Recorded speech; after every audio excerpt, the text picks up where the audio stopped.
नमस्कार दोस्तों, स्वागत है आपका हमारे चैनल पर। आज हम आपके लिए लेकर आए हैं भगवान जगन्नाथ जी और उनके एक ऐसे अनन्य भक्त की बेहद भाविक कर देने वाली कहानी, जिसकी सेवा करने के लिए स्वयं भगवान को धरती पर आना पड़ा था। इस कथा में आप जानेंगे कि कैसे भगवान अपने भक्तों के कष्टों को दूर करने के लिए किसी भी हद तक चले जाते हैं, और आज भी क्यों हर साल भगवान जगन्नाथ 15 दिनों के लिए बीमार हो जाते हैं। ये कहानी आस्था, प्रेम और समर्पण की एक ऐसी अनूठी मिसाल है जिसे आपको अंत तक पूरा जरूर देखना चाहिए। आइए शुरू करते हैं भक्त माधव दास और भगवान जगन्नाथ जी की ये पावन कथा। बहुत समय पहले की बात है।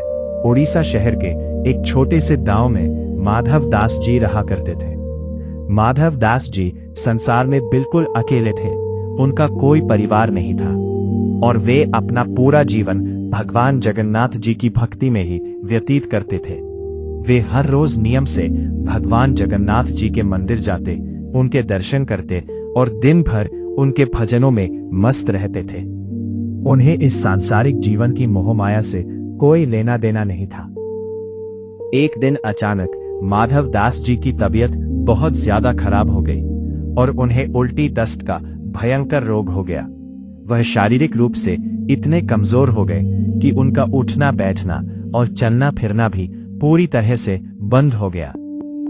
माधव जी का यह नियम था कि वे अपना हर कार्य स्वयं करते थे और बीमारी की हालत में भी उन्होंने किसी से मदद नहीं ली।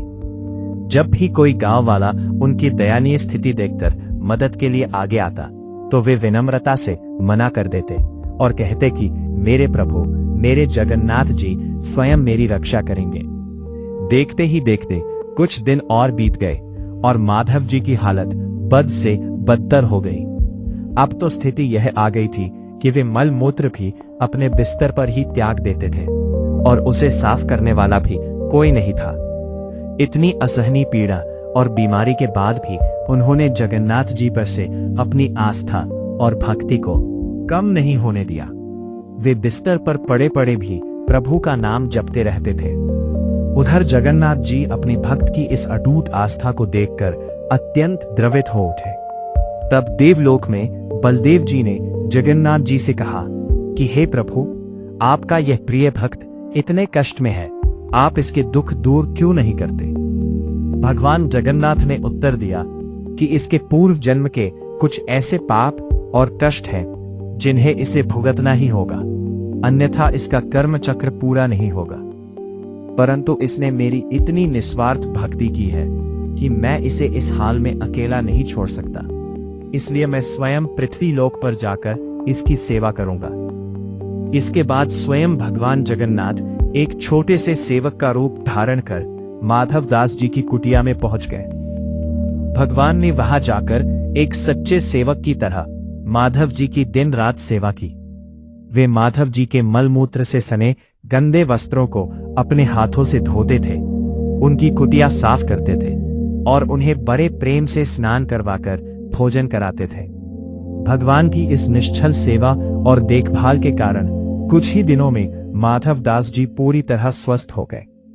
जब माधव दास जी को पूरी तरह होश आया और उन्होंने अपने सामने उस अद्भुत सेवक को देखा तो वे अपनी आत्मिक शक्ति से तुरंत पहचान गए कि यह कोई साधारण इंसान नहीं, बल्कि स्वयं उनके आराध्य प्रभु जगन्नाथ हैं।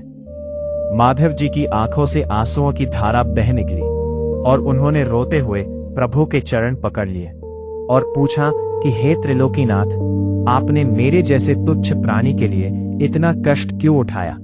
आपने अपने हाथों से मेरे गंदे वस्त्र क्यों धोए?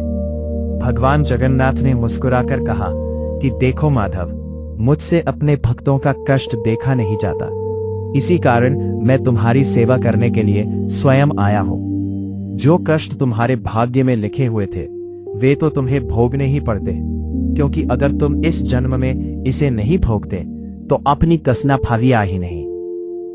इन कष्टों को पूरा करने के लिए एक और जन्म लेना पड़ता। मैं नहीं चाहता था कि मेरे परम भक्त को अपने पूर्व जन्म के बचे हुए कष्टों के कारण दोबारा इस मृत्यु लोक में जन्म लेना पड़े। इसलिए मैंने तुम्हारी सेवा की ताकि तुम्हारा यह जन्म अंतिम हो। भगवान ने आगे कहा कि तुम्हारे भाग्य का यह रोग अभी 15 दिन का और बचा हुआ है, इसलिए अपने भक्त की बात रखते हुए तुम्हारे हिस्से का यह 15 दिन का रोग अब मैं अपने ऊपर लेता हूँ। इसके बाद जगन्नाथ प्रभु ने माधव दास के बचे हुए 15 दिन की बीमारी को स्वयं ले लिया और वहां से अंतर्ध्यान हो गए। तभी से आज तक यह परंपरा और मान्यता चली आ रही है कि हर वर्ष ज्येष्ठ पूर्णिमा के दिन भगवान जगन्नाथ जी को ठंडे जल से स्नान कराया जाता है, जिसके बाद अत्यधिक स्नान के कारण भगवान को तेज बुखार आ जाता है। बुखार आने के बाद 15 दिनों तक भगवान जगन्नाथ जी को मंदिर के एक विशेष एकांत कक्ष में रखा जाता है, जहां केवल उनके खास वैद्य और निजी सेवक ही जा सकते हैं। इस दौरान भगवान को केवल फलों का रस, विशेष औषधियां, दलिया और काढ़ा पिलाया जाता है ताकि वे रोग मुक्त हो सकें। जब भगवान 15 दिनों के बाद पूरी तरह स्वस्थ हो जाते हैं तो वे अपने भाई बलदेव और बहन सुभद्रा के साथ रथ पर सवार होकर अपनी मौसी के घर जाते हैं और प्रजा को दर्शन देते हैं, जिसे पूरे विश्व में जगन्नाथ रथ यात्रा के रूप में मनाया जाता है। यह रथ यात्रा प्रतिवर्ष आषाढ़ मास के शुक्ल पक्ष की द्वितीया तिथि को धूमधाम से निकलती है। इस कहानी से हमें यह सीख मिलती है कि जो भक्त सच्चे मन और बिना किसी स्वार्थ के भगवान की शरण में चला जाता है, भगवान उसके प्रारब्ध के दुखों को भी स्वयं झेलकर उसका बेड़ा पार लगा देते हैं। दोस्तों, यह थी भगवान जगन्नाथ जी की अपने भक्त के प्रति अगाध प्रेम और प्रसिद्ध रथ यात्रा के पीछे छिपी एक अत्यंत पावन और